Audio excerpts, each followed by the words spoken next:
Hello বন্ধুরা, আজকে একটা নতুন ভিডিও নিয়ে আমি চলে এসেছি। পেঁয়াজ দিয়ে পেঁয়াজি আর আলু দিয়ে আলুজি বানাবো। তো চলুন রেসিপিটা দেখে নিন, আর আমার বাগানের একটু ছোট্ট ভ্লগ ওটাও দেখে নেবেন। ভালো লাগলে বেশি বেশি সাবস্ক্রাইব করে পাশে থাকবেন। নতুন নতুন রেসিপি আর নতুন নতুন ভ্লগ দেবো আমি আপনাদের জন্য। তো চলুন আমি আলুজিটা করে দেখাই। এসে গেছে তো রমজান মাসে আমাদের অনেক কিছুর বানাতে হয়, মানে অনেক খাবার দাবার। তো আমরা হালকা পাতলার মধ্যে চেষ্টা করব খুব তাড়াতাড়ি অনেক কিছু বানানোর জন্য। তো সেই জন্য আমি আজকে কি করলাম, অনেক তো পেঁয়াজি খেয়েছি, তো আলুর পেঁয়াজি একটু খেয়ে দেখি। এর জন্য আমি একটা আলু ছিলে নেব। এখানে দেখুন, এখানে একটা আলু ছিলে নিচ্ছি আমি। তো দেখুন আলুর খোসাটা ছানো হয়ে গেছে, এবং আলুর গায়ে যে কালো কালো মতো একটু এই যে দাগ দাগ মতো, সেগুলো আমি সুন্দর করে তুলে নেব। না তুললেও হয়, কিন্তু তুললে দেখতে সুন্দর লাগে। আর আমরা জেনে শুনে তো এরকম কিছু খেতেই পারি না। তো আমি আলুটা ভালো করে ধুয়ে নেব। আলুটা সুন্দর করে ধুয়ে নিয়েছি। ধুয়ে নেওয়ার পরে দেখুন এখানে আমি আলুটা কি এইভাবে আমি পাতলা পাতলা করে কেটে নেব, পুরো আলুটা।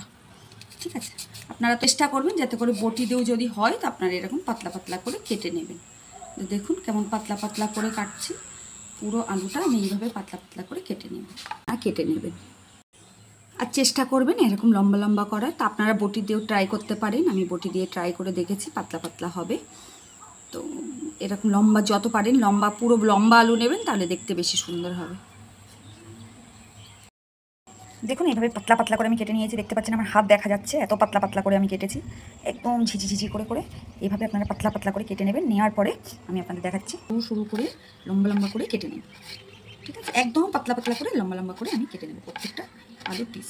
এগুলো আপনারা এমনি সময় বাড়িতেও খেতে পারেন, কোনো ব্যাপার নেই।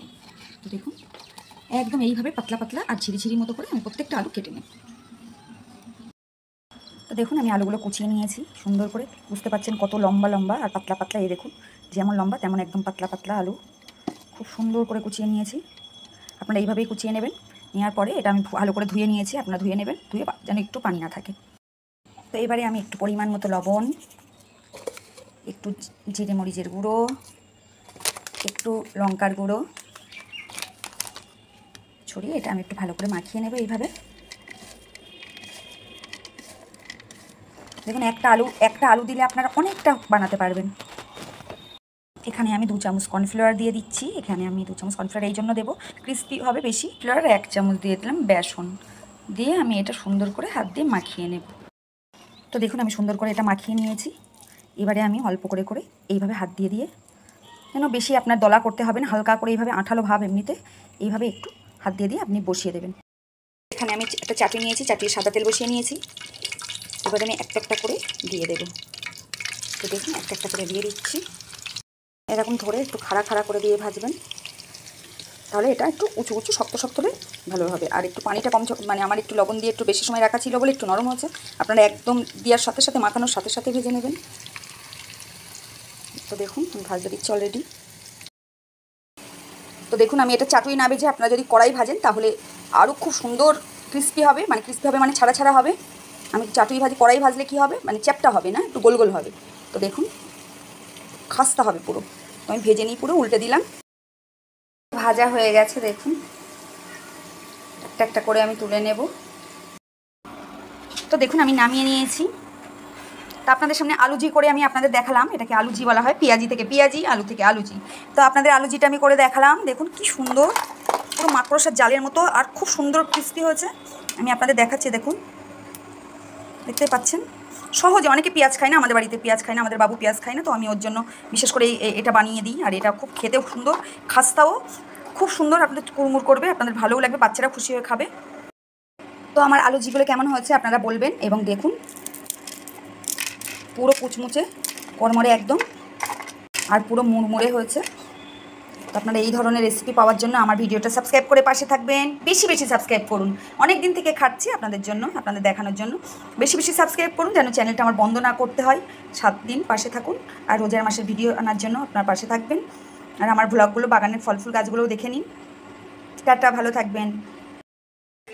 প্রথমে আমি আসলাম আমার বাগানের শুরুতে, এখানে একটা গোলাপ গাছ ছিল, মানে আছে, প্রচুর গোলাপ দিয়েছিল, কিন্তু একটু নাড়া পড়েছে, গোলাপগুলো সব শুকিয়ে যাচ্ছে, বুঝতে পারছি না।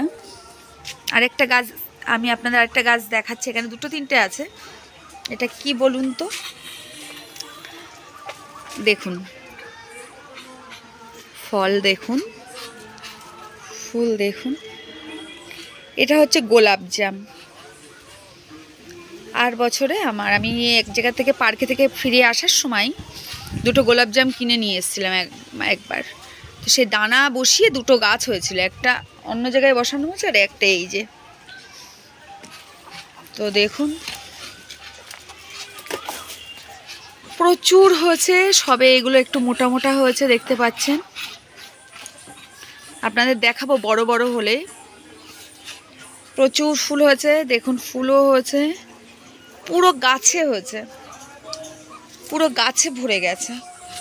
আপনাদের দেখুন প্রত্যেকটা গাছে, এই দেখুন সবে এই যে আপনার ছোট ফুল দিচ্ছে, আবার এই হচ্ছে সারা গাছে এই যে ভরে গেছে, মানে ভরে গেছে দেখতে পাচ্ছেন, পুরো গাছ ভরে গেছে ফুলে, মানে কোনো দিকে বাদ নেই এবারে ফুল দেওয়া। তো আমি দুপুরবেলা ঝাড়ু ঝুড়ু দিলাম, দিয়ে এক জায়গায় করেছি সবে, কিন্তু মুরগিরা এসে এই যে দেখতে পাচ্ছেন বেড়াচ্ছে হাঁস, এই যে মুরগিগুলো পুরো বাগানটা চষে দেয়, নোংরা করে। দেখুন গাছের দেখুন, এই দেখুন পুরো থল থল হয়েছে, থল থল প্রত্যেকটা আগায় দেখুন, প্রত্যেকটা আগায় হয়েছে, এই দেখুন প্রত্যেকটা আগায় ফুল দিয়েছে। দেখুন ফল কতটা ধরবে বলতে পারবো না। আর কি যে তেল স্প্রে করি সেটাও আপনারা জানাবেন, যে কোন সার তেল স্প্রে করলে আমার গাছের ফুলগুলো যেন না ঝরে, প্রত্যেকটা ফল হয়। আপনারা যারা গাছ বসান তাদের কাছে অনুরোধ করব একটা ভালো স্প্রে, ফুলের এর নাম বলতে, যাতে করে আমি স্প্রে করে গাছের ফলগুলোর দ্বারাই যাতে। আর একটা জিনিস আমি আপনাদের দেখাই, তো আমি আমাদের বাগানে আরও গাছ আছে দেখাবো। তো গোলাপ জামটা দেখুন, ওগুলো আপনাদের বাচ্চা সবে ফুলগুলো, কিন্তু এগুলো দু একটা বড় হয়ে গেছে আবার, এই দেখুন হলুদও হয়ে গেছে, একদম হলুদ হলে আমি আপনাদের দেখাবো, জানি না থাকবে কি না, কেউ পেরে নেবে। একটা আমরা পারবো। তো চলুন, প্রথমে একটা সব থেকে বড় জামটা যে কি হয়ে গেল আমি বুঝলাম না গাছ থেকে। তো এই জামটা আমি পেরে নিয়েছি টেনে। তো দেখুন এখনো ভালো করে পাকিনি, তো আমি আপনাদের দেখাবো।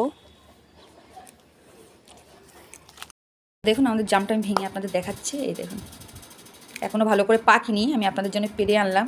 ভিতরে একটা বড় বীজটা দেখে, এই দেখুন ভীষণ মোটা মোটা দানা হয় এর, কিন্তু খেতে রোজার সময় এখন খাওয়া যাচ্ছে না, আমি আপনাদের দেখাতে পারছি না খেয়ে।